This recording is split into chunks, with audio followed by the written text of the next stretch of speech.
Welcome to the War Archive, where wars become stories. The war would not begin with a speech or a declaration.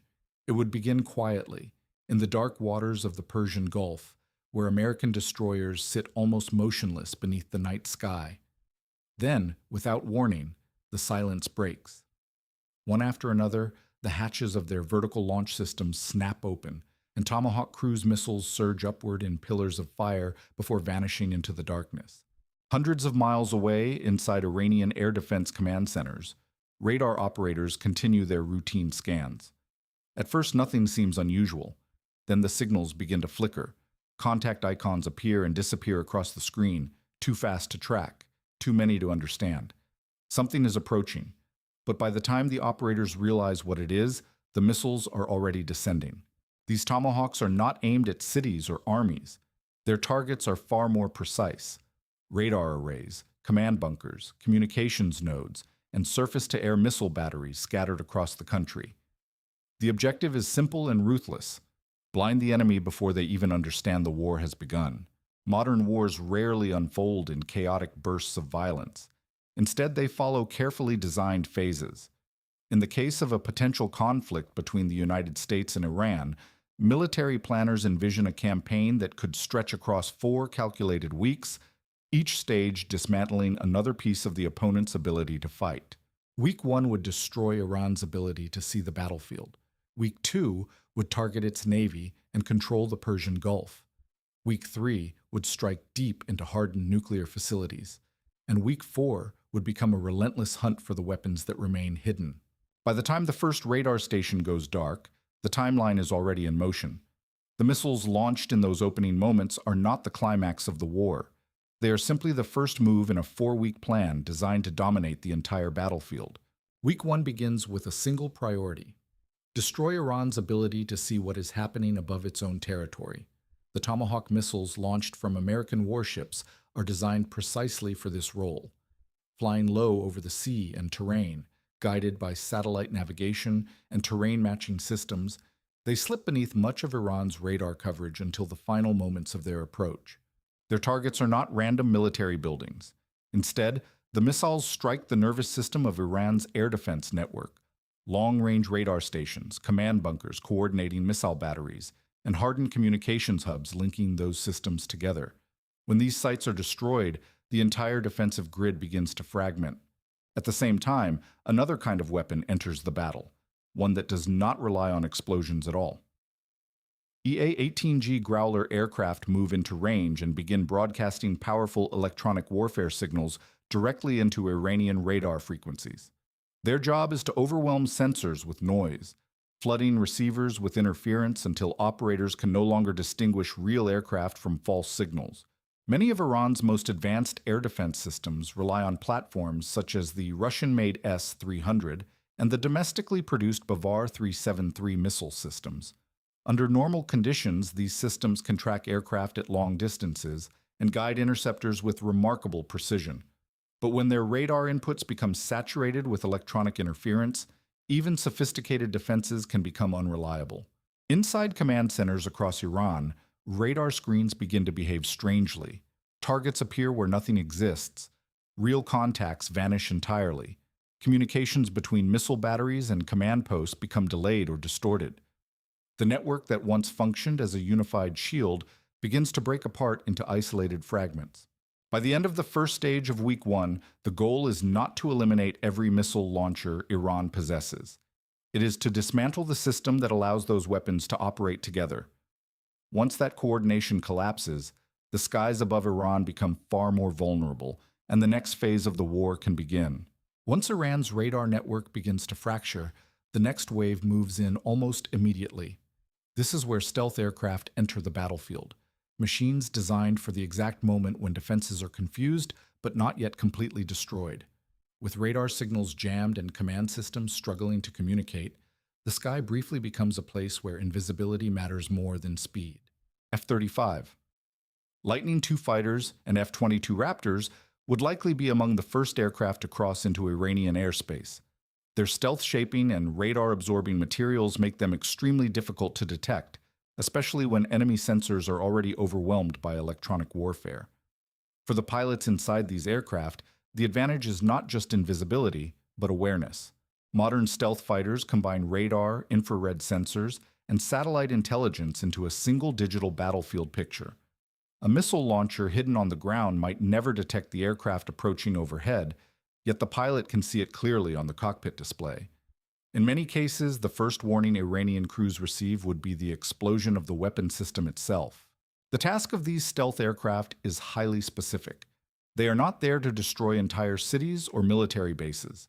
Instead, they hunt the remaining pockets of air defense that survived the opening missile strikes, the radar stations still transmitting, the missile batteries still capable of firing, the command posts still coordinating resistance.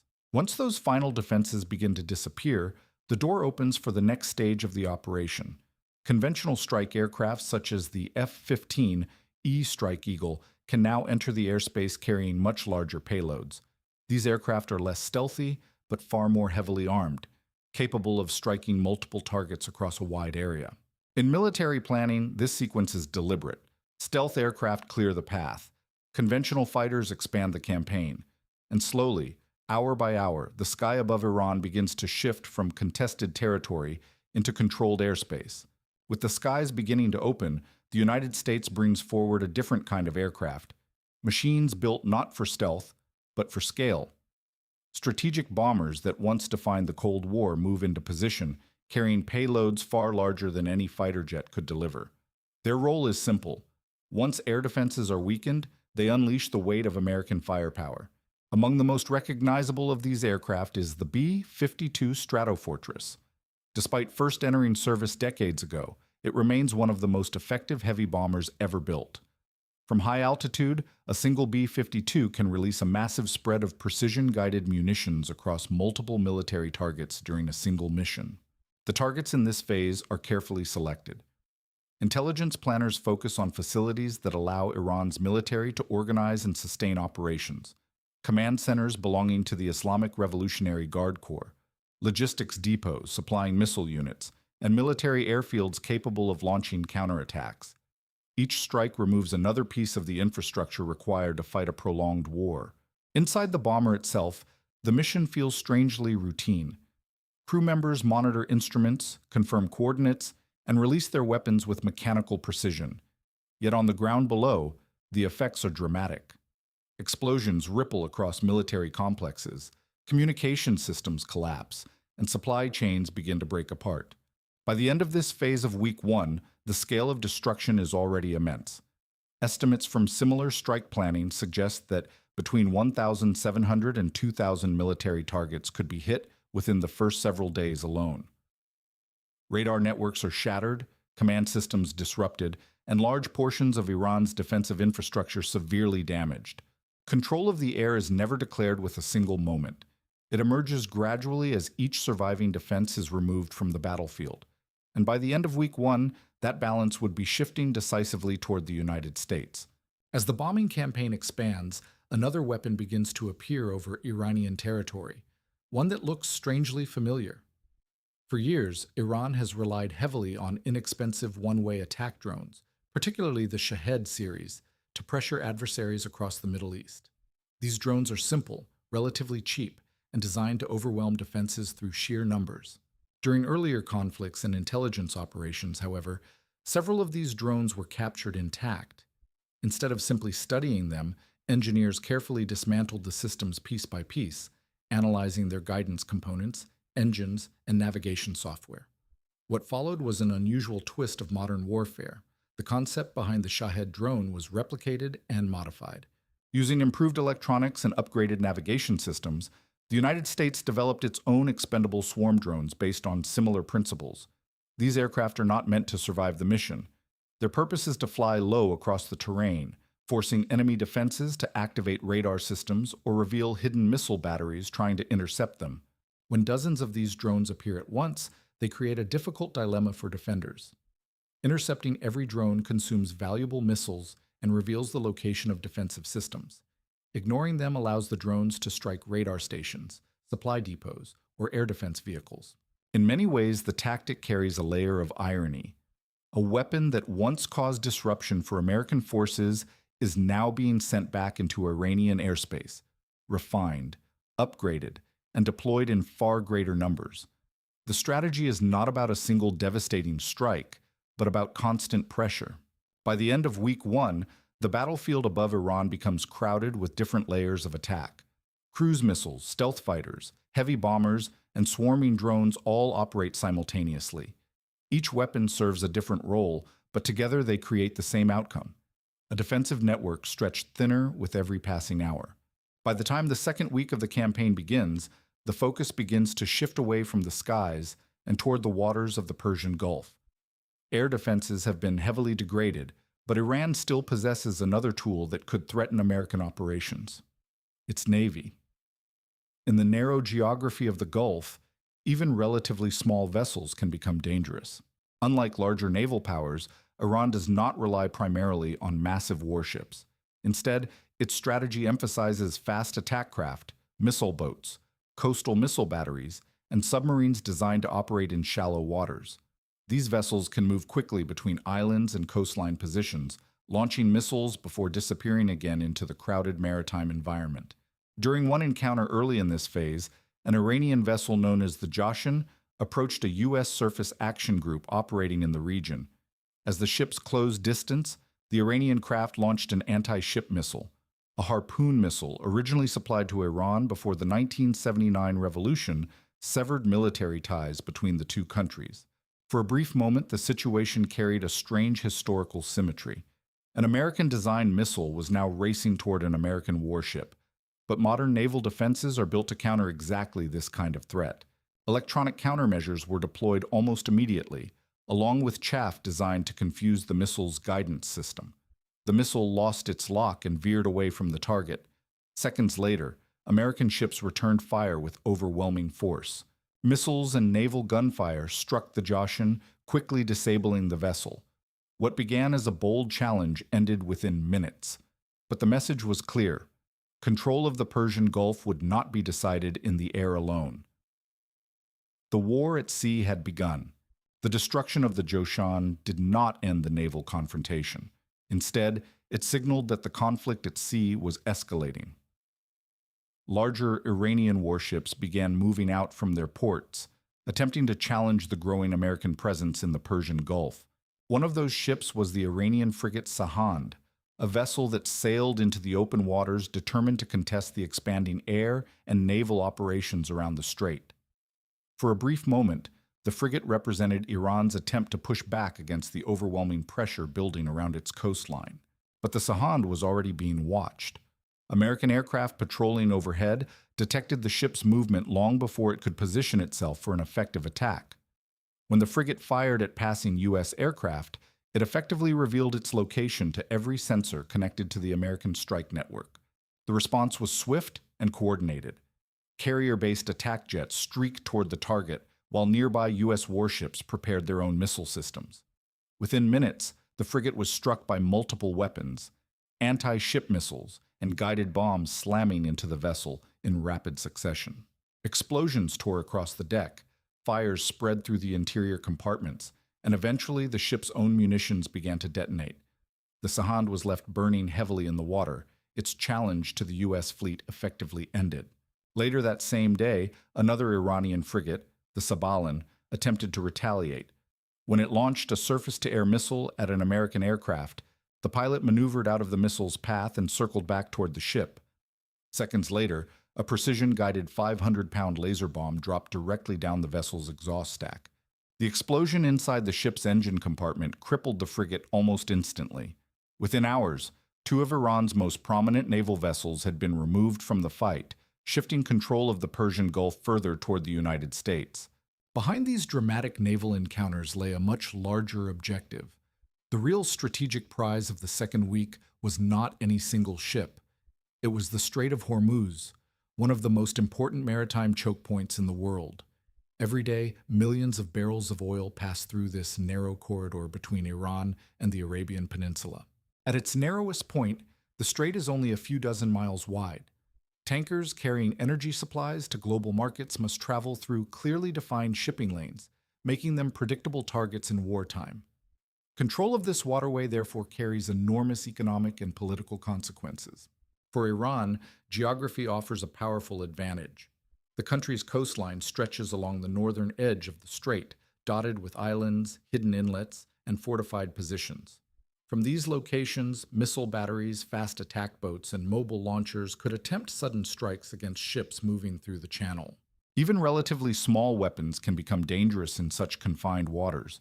Naval mines placed in shipping lanes could force large vessels to slow down or reroute entirely.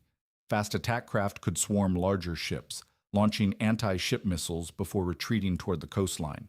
This is why securing the Strait of Hormuz becomes one of the central objectives of the campaign. American warships patrol the corridor while surveillance aircraft monitor the surrounding coastline for missile launches or suspicious vessel movements.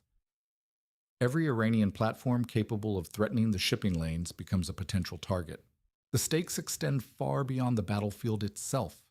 If the strait were closed or disrupted, global energy markets would react instantly. Securing it is not just about military advantage. It is about preventing a regional war from triggering a worldwide economic shock. By the third week of the campaign, the focus shifts once again, this time toward the most sensitive and heavily protected facilities inside Iran. Many of the country's nuclear installations were never designed to be easy targets. Over the years, they have been built deep underground, buried beneath layers of reinforced concrete and solid rock intended to withstand conventional bombing. Destroying these sites requires weapons and aircraft designed for one specific mission. This is where the B-2 Spirit stealth bomber enters the war plan. Unlike most aircraft, the B-2 is built to penetrate heavily defended airspace without being detected, allowing it to approach targets that would otherwise be unreachable. These bombers carry specialized deep penetration munitions commonly known as bunker buster bombs. Instead of exploding on the surface, these weapons are engineered to punch through layers of soil, concrete, and rock before detonating. The goal is not simply to damage a building, but to collapse the underground facilities hidden beneath it. Many of Iran's nuclear programs operate inside networks of tunnels and chambers carved into mountains. Inside these subterranean halls sit centrifuge arrays, storage vaults, and critical research equipment. From the outside, the mountains appear quiet, but deep within them lies the infrastructure that allows nuclear enrichment to continue. Timing becomes critical in this phase. If the attacks are delayed, valuable materials and equipment can be moved deeper into protected areas or dispersed across other facilities. That is why the strikes are designed to arrive quickly and with overwhelming force before the most important assets can disappear. In military planning terms, Week 3 represents the most surgical stage of the campaign. The objective is not widespread destruction, but strategic delay. By collapsing the underground infrastructure supporting enrichment, the strikes aim to push Iran's nuclear program years, perhaps even decades, into the future. By the fourth week, the character of the war begins to change.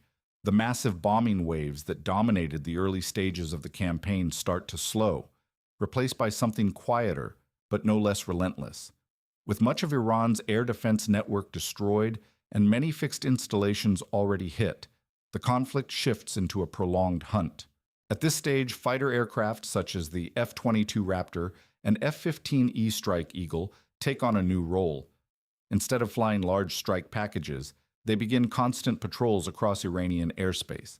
Supported by aerial refueling tankers, these aircraft can remain in the sky for extended periods, ready to strike the moment a new target appears. The most dangerous targets during this phase are mobile ballistic missile launchers. Unlike fixed bases, these launchers can be hidden inside tunnels, warehouses, or underground shelters, emerging only briefly when preparing to fire.